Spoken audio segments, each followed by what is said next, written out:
صحنه غریبی بود برای من. ته من واقعا خالی شد که من به مادرم گفتم که امشب منم اون فیلم.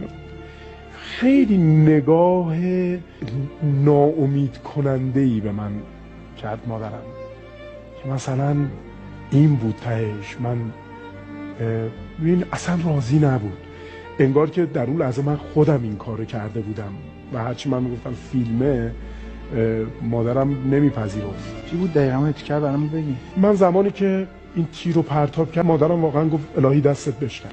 مادرم واقعا الهی دستت بشکنه.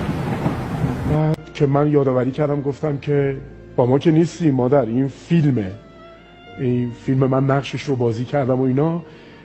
یک نگاهی از سر حسرت به من کردم مادرم و ته دل من خالی شد.